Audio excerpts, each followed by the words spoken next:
파스챈 1. 세계 정세부에 다시 오신 여러분 환영합니다. 저는 전재현입니다. 우크라이나는 이 일을 오래전부터 준비해 왔습니다. 여러 달 동안 우크라이나는 러시아의 전쟁 기계를 계속 깎아내리며 푸틴의 전력을 시간이 갈수록 약화시켜 왔습니다. 그리고 이제 우크라이나가 일격을 날렸고 단 한 번의 잔혹한 타격으로 러시아 전선을 찢어 놓았습니다. 우크라이나는 러시아 방어망에 9.5km 길이의 상처를 파냈습니다. 이것은 러시아에게 굴욕입니다. 매우 수치스러운 일입니다. 그리고 러시아 전선이 찢겨나가자 우크라이나는 원래 자기 것인 것을 되찾으며 러시아를 후퇴로 몰아붙였습니다. 러시아가 최근 기본적인 전장 통신부터 중거리와 장거리, 드론 공격까지 모든 것에 사용하던 불법 스타링크 단말을 잃은 뒤 우크라이나는 그 기회를 활용해 약 1100km, 즉 684마일에 이르는 전선의 세 구역에서 공세를 개시했습니다. 우크라이나는 러시아 침투 병력을 밀어냈고 러시아가 몇 달이나 걸려 점령했던 영토를 되찾았습니다. 그 수치는 푸틴이 읽고 나면 부끄러움밖에 남지 않게 만드는 수준입니다. 이를테면 성과 보고서는 두껍고 실전 지도는 눈에 띄게 얇아지는 시기입니다. 2월 16일 기준으로 우크라이나는 약 일주일 만에 12곳이 넘는 정착지를 해방했고 우크라이나 병사들이 추적 단계에 들어가면서 러시아의 주요 방어 거점으로 진격하는 듯 보입니다. 그 거점 이야기는 잠시 뒤에 다시 하겠습니다. 우크라이나의 가장 큰 전과는 자포리자 지역에서 나왔습니다. 이곳에서 우크라이나의 제병협동 돌격보병과 드론 부대, 장갑 수송팀이 율리아 인근 약 30km, 즉 19마일 전투선에서 5개 마을을 탈환했습니다. 그 지역의 러시아 병력은 도주할 수밖에 없었습니다. 이 병력은 이전에 몇 달이나 걸려 건넜던 강 너머로 다시 물러났고 그 과정에서 지난 여름에 얻었던 성과를 사실상 지워버렸습니다. 이것은 우크라이나의 매우 큰 진전이며 유로마 2단 프레스는 더 많은 세부 내용을 전했습니다. 이 매체에 따르면 러시아는 약 2달 동안 알렉산드리카와 율리아 방향으로 공세를 벌였고 후자를 점령해 서쪽과 북서쪽으로 밀어붙일 발판을 만들었습니다. 그러나 2월 8일 전후로 러시아에 무언가 문제가 생겼고 이것은 러시아가 스타링크 접근권을 잃은 시점과 전혀 우연 같지 않게 겹칩니다. 그 방향에서의 공세는 거의 멈춰 섰습니다. 우크라이나는 기회를 보고 강하게 타격했습니다. 알렉산드리카 구역에서 우크라이나는 남동쪽으로 공격해 러시아 병력을 오레스타필과 올렉시유카 정착지에서 몰아냈고 그로써 테로바와 베르조바 방향 진격의 발판을 만들었습니다. 유로마이단 프레스는 여기서 또 다른 강도 중요한 역할을 했다고 전했습니다. 이번에는 야나우 강입니다. 우크라이나 병력은 그 강을 따라 전진하며 야하리우카, 슬라호다, 리프나, 비슈네바, 페르사바 정착지를 탈환했습니다. 현재 유로마이단 프레스는 우크라이나가 프레베나 정착지 해방을 향해 진격 중인 것으로 보이며 이는 러시아 병력을 또 다른 강 너머로 밀어내려는 매우 분명한 시도로 보인다고 덧붙였습니다. 우크라이나의 또 다른 공세축은 훌리 아이폴레 북쪽에서 이 강 방향으로 전개됐습니다. 우리는 이미 우크라이나 병력이 러시아를 밀어내는 과정에서 실제로 이 강을 건넜다는 점을 언급했습니다. 그들은 그 과정에서 카지프, 사바와 투르나타를 탈환했습니다. 같은 강선에 집중한 병행 공세도 있었고 우크라이나는 프롤루키와 올라노치안트를 되찾아 바바르카 방향으로 진격할 길을 열었습니다. 바바르카는 현재 이미 우크라이나가 부분적으로 통제하고 있습니다. 그리고 아직 끝이 아닙니다. 우크라이나는 러시아 제58 제병합동군이 점령한 구역에도 강력한 타격을 가했습니다. 유로마이단 프레스는 이 공세에서 우크라이나가 의미 있는 추가 정착지 전과를 확보했는지는 아직 불분명하다고 전했지만 스테프노베와 프리모르스케 지역에서 러시아 부대를 후퇴시키는 데는 성공했고 스테포베와 파블리우카 축을 따라 이어지던 러시아 공세도 완전히 멈춰 세웠다고 했습니다. 그리고 러시아의 공세가 멈췄다면 그것은 우크라이나의 추가 반격 기회가 더 생길 가능성이 크다는 뜻일 수 있습니다. 결국 우리가 앞서 말했듯이 러시아 부대가 공세를 멈춘 것이 지난주 우리가 본 모든 일의 틈을 만들어냈습니다. 더 많은 틈이 생기고 있습니다. 러시아 점령지의 더 많은 부분이 위협받고 있습니다. 우리는 앞서 이것이 러시아에게 굴욕이라고 말했습니다. 하지만 그 표현도 아직 약합니다. 이것은 러시아군에게 사실상 파멸 시나리오입니다. 상부의 점령 성과를 자랑스럽게 보고했던 지휘관들은 이제 돌아가서 왜 그 영토를 전부 잃었는지 설명해야 합니다. 한국식 풍자로 말하면 회의실에서는 영화처럼 이기고 현장에 나가면 바람처럼 잃는 꼴입니다. 전쟁의 고기 분쇄기에 던져진 병사들은 푸틴이 그들을 어떻게 대하는지 그대로 가치 없는 소모품처럼 취급됐음이 드러났습니다. 우크라이나는 러시아가 2달 넘게 걸려 한 일을 단 일주일 만에 해냈습니다. 그리고 몇 분 뒤에는 우크라이나가 이 모든 것을 어떻게 해냈는지 이야기하겠습니다. 하지만 그 전에 숫자를 조금 더 보겠습니다. 그리고 그 숫자들은 이미 심각한 러시아 상황을 재앙구역으로 밀어넣습니다. 여러분도 짐작하셨겠지만 이렇게 많은 마을을 해방했다는 것은 2월 16일까지 이어진 일주일 동안 우크라이나의 전진폭이 매우 컸다는 뜻입니다. 유로마이단 프레스는 한 가지 수치를 제시하며 우크라이나가 반격을 감행한 전선 구역에서 러시아로부터 9.5km, 즉 약 5.9 마일의 영토를 되찾았다고 전했습니다. 이것만으로도 이미 대단합니다. 하지만 그것보다 더 큽니다. 프랑스 24는 그 격퇴 규모가 훨씬 더 크다고 설명했습니다. 일주일도 안 되는 기간에 우크라이나는 러시아로부터 201제곱킬로미터, 즉 77.6제곱마일이 조금 넘는 면적을 탈환했고, 이는 약 2년 반의 전쟁 동안 우크라이나가 이룬 가장 큰 전과에 해당합니다. 우크라이나가 마지막으로 이 정도 영토를 되찾았던 때는 결국 기대한 목표를 달성하지 못했던 2023년 여름 반격 때였습니다. 그러나 그 반격은 가능한 한 많은 영토를 되찾는 것을 명시적 목표로 시작됐습니다. 이번은 다릅니다. 맞습니다. 우크라이나는 아주 짧은 시간에 많은 영토를 되찾았습니다. 하지만 이 해방 작전들 뒤에는 매우 구체적인 목적이 있고 여러분이 영상 끝까지 함께 해주신다면 우리는 그것을 자세히 설명하겠습니다. 그 전에 먼저 우크라이나가 이것을 어떻게 해냈는지로 돌아가 보겠습니다.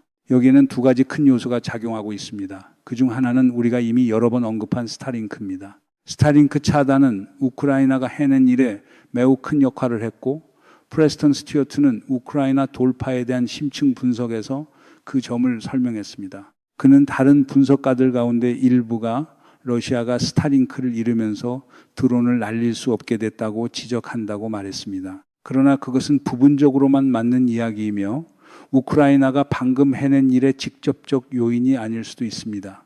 러시아 드론 일부가 스타링크를 사용한 것은 맞습니다. 하지만 스튜어트가 지적하듯 스타링크를 사용한 드론 대부분은 러시아가 우크라이나 후방을 공격하는 데 사용한 중거리와 장거리 드론이었습니다. 러시아의 FPV 드론 조종수들은 우크라이나가 막 탈환한 자포리자 지역에서 여전히 활동했을 가능성이 큽니다. 다만 중거리 드론을 잃으면서 러시아가 다가오는 우크라이나 공세를 약화시키기 위해 아무것도 하지 못했다는 주장은 가능할 수 있습니다. 스타링크 측면에서 훨씬 더 중요한 것은 러시아 병사들에게 가해진 통신 손실이었습니다.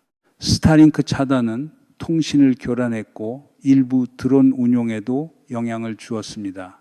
스튜어트는 러시아 입장에서 그것이 무엇을 의미하는지 생각해 보라고 말합니다. 2025년 대부분과 2026년으로 넘어가는 동안 러시아의 접근법은 소규모 침투 부대를 우크라이나 영토 내부로 들여보내 취약한 방어선을 세우는 것이었습니다. 그 침투 병력은 자신들이 어디로 가는지, 무엇을 해야 하는지, 언제 움직여야 하는지, 그리고 작은 교두보를 실제 전선으로 바꾸기 위한 증언이 오는지 여부를 알기 위해 지휘부와의 통신에 전적으로 의존했습니다. 스타링크가 러시아 손에서 사라지자 그 통신 체계 전체가 사라졌습니다. 그러자 러시아에게 남은 것은 어둠 속에서 헤매는 작은 병력 덩어리들 뿐이었습니다. 그들은 자신이 어디로 가는지도 모르고 다음에 무엇을 해야 하는지도 모릅니다. 그들이 할 수 있는 일은 조잡한 방어시설에 웅크리고 우크라이나 돌격부대가 자신들을 발견하지 않기만 바라는 것뿐입니다. 국영방송에 올리면 능동적 재배치라고 포장할 수 있겠지만 전장에서는 모두가 그것이 공황이라는 걸 압니다. 그리고 그 결과는 침투 병력에게 좋지 않았습니다. 결국 우크라이나가 이 놀라운 반격을 수행할 수 있었던 두 번째 이유는 러시아의 침투 전술에 대응하기 위한 새로운 전략을 채택했기 때문입니다. 스튜어트는 우크라이나가 새로운 전술을 발전시켰다고 설명합니다. 우크라이나는 자체 소규모 부대를 편성해 수색 선멸 임무를 수행하며 자국 영토에 박혀있는 침투 병력을 철저히 제거하고 있다는 것입니다. 스튜어트에 따르면 이 부대들은 소대 규모일 수 있고 대략 12명에서 20명 정도이며 임무는 러시아가 점령했다고 주장하는 회색지대를 가로질러 전진하면서 침투 병력의 흔적을 모조리 제거하는 것입니다. 그들은 진입하는 지역에 대해 매우 상세한 정보를 갖고 있고 목표도 명확히 정해져 있습니다. 이 건물군을 통과해 여기까지 소탕하고 멈춘 뒤 재정비하라는 시기라고 스튜어트는 우크라이나의 접근법을 설명했습니다. 이것은 체계적인 방식이며 러시아가 겨우 붙잡고 있던 영토의 약한 통제권 주장이라도 만들어 보려고 투입한 침투 부대를 처리하는데 극도로 효과적이라는 것이 입증되고 있습니다. 그것도 우크라이나가 최근에 파괴적인 반격 연속전을 시작하기 전부터 그랬습니다. 러시아는 전선 전반에서 스스로 병력을 과도하게 늘어뜨렸습니다. 우크라이나는 유연성과 함께 러시아가 몰래 들여보내는 병력보다 더 강한 부대를 결합해 푸틴의 병력을 분쇄하고 영토를 탈환하고 있습니다. 우크라이나 병사 한 명은 아민폼에 이렇게 말했습니다. 우리는 깃발 꽂는 자들을 사냥해 제거한다. 그 병사는 우크라이나 남부 방어군 대변인 블라디슬라우 볼로신 대령입니다. 그는 훌리아 이폴레와 알렉산드리아 방향에서 활동하고 있습니다. 그는 이렇게 설명했습니다. 지난 일주일 동안 우크라이나가 아주 많은 영토를 되찾는 모습을 우리는 봤습니다.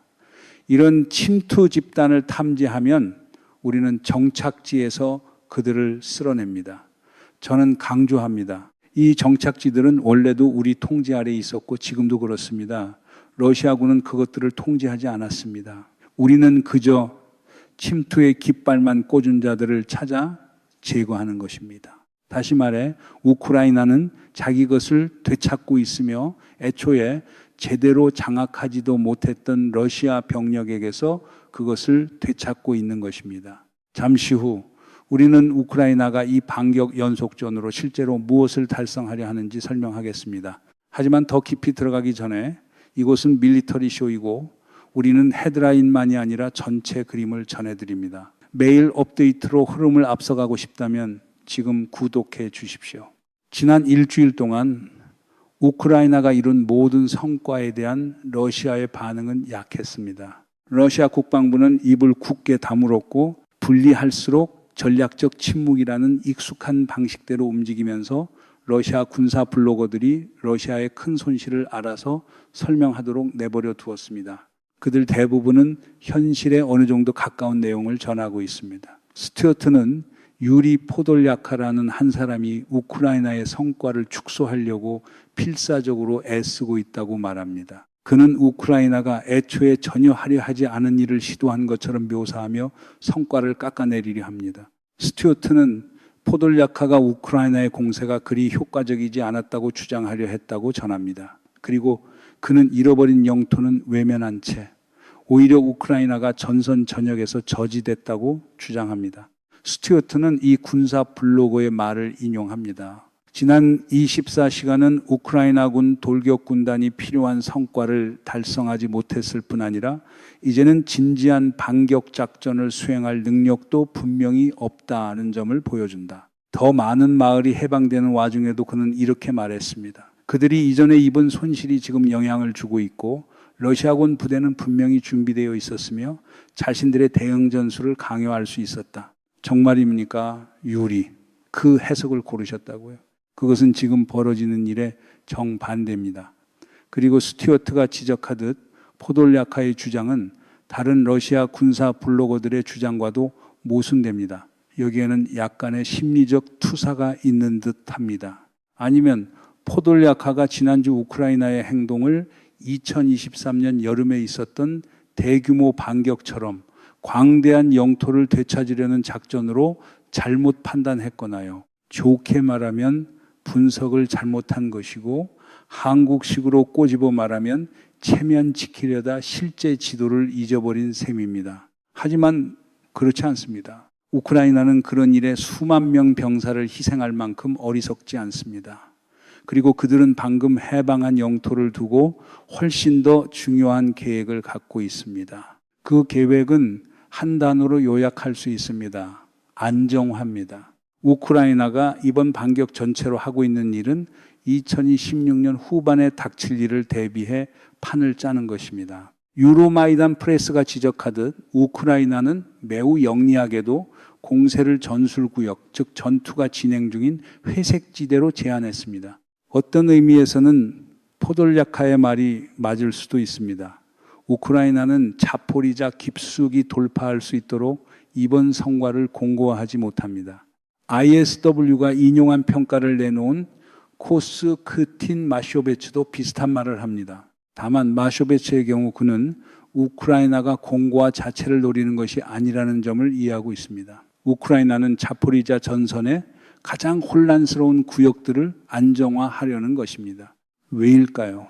러시아가 2026년 여름에 또 다른 공세를 준비하고 있기 때문입니다. 우크라이나의 현재 핵심 목표는 그 공세를 위한 러시아의 시간표를 깨뜨리는 것입니다. 마쇼베츠는 이를 2월 5일 보고서에서 언급했습니다. 우크라이나가 그 공세 개시 시점을 조금이라도 뒤로 미룰 수 있다면 우크라이나의 날씨가 러시아 공세에 유리한 기간 동안 푸틴의 병력이 영토를 점령할 수 있는 기회의 창은 그만큼 줄어듭니다. 여름은 단단한 지면과 수목 엄폐를 제공하고 저체온 위험 없이 야간 작전을 할 수 있게 합니다. 우크라이나는 조건이 러시아 공세에 유리해질 때 날아올 타격에 대비할 준비가 되어 있기를 원합니다. ISW는 러시아의 여름 공세 일부가 오리히우와 자포리자시 방향에 집중될 것이라고 보고합니다. 그래서 러시아는 우크라이나가 지난 일주일 동안 되찾은 영토를 점령하려고 몇 달이나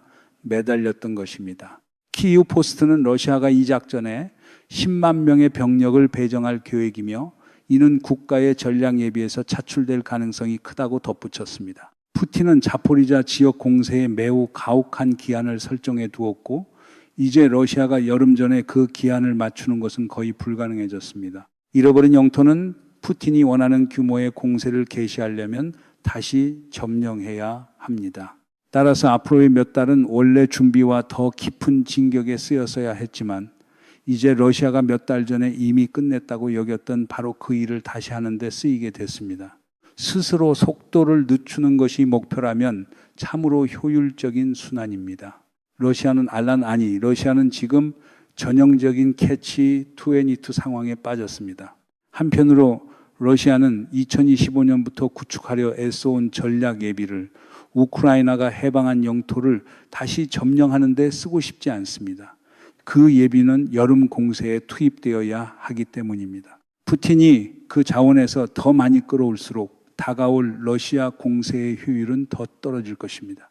하지만 다른 한편으로 해방된 영토를 우크라이나 손에 그대로 두면 애초에 그 공세를 시작하기 위해 러시아가 필요로 했던 발판 자체가 무너집니다. 그러면 여름은 더 깊은 진격전에 잃어버린 영토를 되찾는 데 소모될 것이고 점령지를 평화협상 지렛대로 쓰려는 푸틴의 구상을 완전히 망가뜨리게 됩니다. 러시아를 이렇게 굴욕적인 후퇴로 몰아넣은 것은 우크라이나의 절묘한 수입니다. 그러나 우리가 앞서 말했듯이 우크라이나의 전체 전략은 전선 안정화이며 그렇다고 해서 그들이 러시아로부터 영토를 되찾는 일을 완전히 멈췄다는 뜻은 아닙니다. 스튜어트에 따르면은 우스페니우카 마을이 우크라이나의 다음 목표가 될 수 있습니다. 이것은 상당히 타당합니다. 이 마을은 러시아 방어 체계의 중심이며 곧 러시아가 자포리자 깊숙이 진행하는 다른 공격들을 통과시키는 병참 노드일 가능성이 큽니다. 이 방어 거점을 점령하면 러시아는 더 약해지고 푸틴이 여름에 노리는 성과를 얻기는 더 어려워질 것입니다. 우스페니우카 상실은 러시아에게 특히 고통스러울 것입니다. 러시아는 2025년 11월 초부터 이 정착지를 점령해 왔고 노보미콜라이우카 지역에서 싸우는 우크라이나 부대를 막는데 이를 사용해 왔기 때문입니다. 따라서 우리는 우크라이나의 추가 공세가 한 번 더 우스페니우카 방향으로 전개되는 모습을 볼 수도 있습니다. 그러나 그것이 이번 반격의 마지막 한 번일 가능성이 큽니다. 그 정착지를 되찾으면 우크라이나는 여름 준비를 위해 필요한 일로 초점을 전환할 것입니다. 우리가 여기서 실제로 보고 있는 것은 우크라이나가 회색지대 문제를 방정식에서 제거하고 있다는 점입니다. 회색지대 개념은 비교적 새로운 것이며 러시아의 침투 전술 이후 우크라이나 전쟁에서 두드러지게 부상했습니다. 이 전쟁 이전에는 전선 개념이 꽤 명확했습니다. 양측은 안정된 선을 따라 방어를 구축하고 공격은 점령자냐 방어자냐에 따라 그 선을 앞으로 밀거나 뒤로 밀기 위해 조직됐습니다. 하지만 우크라이나에서는 전선이 흐려졌습니다. 양측이 모두 그 안에서 작전하기 때문에 어느 쪽도 특정 영토에 대한 합법적 통제권을 주장할 수 없는 수마일에 걸친 회색지대가 형성됐습니다. 예를 들어 러시아 부대가 전선 뒤로 침투해 우크라이나 드론이 여전히 순찰하는 지역에 자리 잡을 수 있습니다. 이 경우 그 영토는 러시아가 점령한 것이 아닙니다. 기껏해야 러시아는 임시 교두보를 가진 것뿐이며 침투 병력이 발견되는 즉시 그것은 제거될 것입니다. 러시아에게 회색지대가 제공하는 것은 우크라이나 후방에 혼란의 씨앗을 뿌릴 능력입니다. 그리고 그것은 우크라이나로 하여금 우리가 2월 26일까지의 일주일 동안 본 것 같은 반격을 위해 공격 병력을 투입하도록 강요합니다. 그 반격들이 매우 효과적이었음에도 우크라이나는 회색지대와 계속 씨름하고 싶어 하지 않습니다. 그들은 안정된 전선과 완전한 영토 통제를 원합니다. 그 두 가지가 있어야 방어진지 구축이 가능하기 때문입니다. 그리고 그것이 바로 우크라이나가 다음에 보여줄 가능성이 큰 모습입니다. 그들이 우스페니우카 해방을 의도한 듯한 움직임의 전후를 포함해서 말입니다. 유로뉴스가 지적하듯 러시아는 이미 여름 공세에 필요한 집결 거점을 확보하는 데 어려움을 겪고 있었습니다. 우크라이나는 충격적인 반격으로 그 잠재 거점들 가운데 일부를 빼앗아 갔습니다. 이제 해방된 영토는 요새화되어 재점령을 시도하는 러시아 병력을 갈아버릴 방어 거점으로 바뀔 것입니다.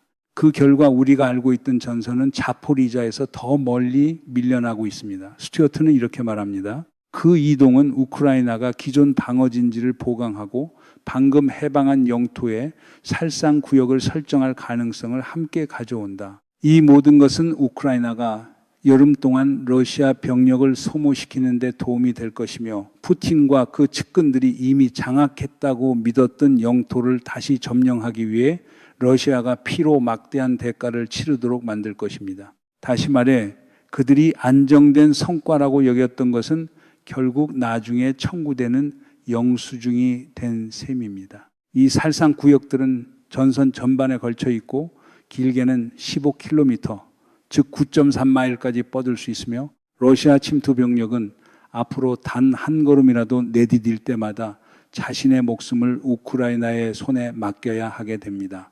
드론은 언제나 지켜보고 있을 수 있습니다. 그리고 이제 우크라이나는 12곳이 넘는 정착지로 이루어진 네트워크를 갖고 있고 앞으로 더 늘어날 수도 있습니다. 그들은 이를 잔혹한 살상구역으로 바꿔 여름에 러시아를 갈갈이 찢을 수 있으며 그 규모는 우크라이나가 자포리자 반격으로 러시아 전선을 찢어놓은 것보다 더 넓을 수도 있습니다. 우리가 여기서 보는 것은 우크라이나 전쟁 전략의 날카로움입니다.